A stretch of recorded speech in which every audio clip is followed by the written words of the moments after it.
Hello everybody, it's been a while. This is the Sage of Calidor coming to you with another video, and this video is about Warhammer 3 Total War and talk of a new DLC Creative Assembly talked about, and my title is New DLC Confirmed with Elves Possible. Well, anyway, should be public knowledge right now. New legendary lord faction for Slaanesh Detshella, I believe. Uh, I don't know what she is, a champion or a demon of Slaanesh. They notes, please make a book about her so I could black workshop so I can make a ruling. Anyway, a background. Former elf princess, but her parents were terrified of Slaanesh and they were forced to give her up. She became corrupted. Her faction is called the Tormentors, and I feel like she is going to have bonuses with fighting some elves or a hatred against elves. We'll see what happens. So, what are the other two races? Well, I will tell you this. I think they are the High Elves and the Dark Elves. The reason why is because the High Elves and the Dark Elves are intertwined with each other, and also Dreicha, or whoever that, I forgot her name is, she is tied to both races. She came from Nagarythe, the homeland of the Dark Elves. Her father was a High Elf, a prince of Nagarythe, where the Dark Elves came from, and the High Elves are the primary elves, the Elves of Ulthuan. Essentially, Dark Elves were once High Elves before they were corrupted and fell to the pantheon of the underworld and followed Malekith in his war to get the Phoenix Throne. And both species, both elves live for a long lifespan. And this causes Slaanesh to be the enemy of elvenkind because uh, because elves live for several thousands of years, they can experience more things than others. They can take time to perfect the crafts. They engage in acts of pleasure and such, and the elves are rather passionate creatures. This makes Slaanesh their sworn enemy because Slaanesh loves having elven souls. Thankfully, it takes very, very few elves fall prey to Slaanesh. Those that do is a tragedy beyond compare. However, this position is good because the elves make logical sense as far as fighting against Slaanesh. But to tell you on how sensitive the elves are to Slaanesh, the elves have their own goddess of pleasure and seduction called Authority. Authority is the elven goddess of pleasure and seduction. My guess is she serves as a safety net to protect the elves from falling prey to Slaanesh. And for the legendary lords, let's get started. I feel like Aazlan would be fitting for a high elf legendary lord. He is fitting for the last remaining unit. Well, to be honest, only two things he has left that are part of the high elf roster as of right now. There's a Lothern Skycutter, a Sea Helm, and that's it. So he will revolve around that. Maybe dragon ships and merworms. I feel like he will be sort of like um maybe a mission driven character. I don't know for certain.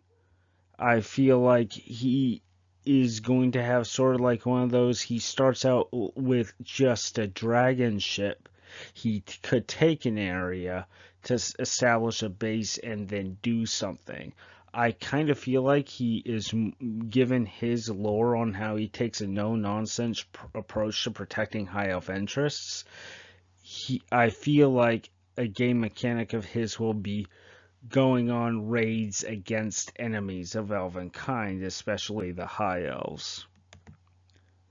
And that leads us to the Dark Elf legendary lord, and that is Corian, the captain of the Black Guard. His position is unique because the Dark Elf roster is filled up. It maybe like some end time stuff like the Knights of Oblivion. The Knights of Oblivion were an elite group from the end times of Dark Elf Blackguard, which Corian is the captain of the Blackguard of. He is. And the Knights of Oblivion are Blackguards riding on dragons. Now, it could be. Instead of dragons, have something like drakes. I mean, the High Elves have a unit similar to this, so that is not too far off. And as for his playstyle, well, he is very loyal to Malekith, so I feel like he will can play as a vassal a vassal of Malekith, and he has sort of a mechanic similar to Lubu's from Total War Three Kingdoms mechanic, which is like a mercenary contract. You get a mercenary contract to fight this faction, and you can choose to give the territory you conquered to your employer or to keep it for yourself. And both have bonuses and drawbacks. I feel like Corian would have something similar to that. I feel like his army, I do not know what else. I'll get to that later. I feel like Corian's army is going to be one of those quality over quantity armies. That's what I think. And possible locations of these two, the brilliant thing about them is they could be anywhere, and this fits in with the game uh, mechanic. I feel like the story of this DLC is a possible conflict, like maybe a weapon or artifact that decides the fate of Elvenkind, like a special gem or jewel that Asurian the Defender had, which, if retrieved by the High Elves, could give them an advantage in the overcoming struggle against the forces of chaos. Malekith, of course, would covet it because it can help him gain more power and legitimacy to claim his birthright with control over the Phoenix Crown.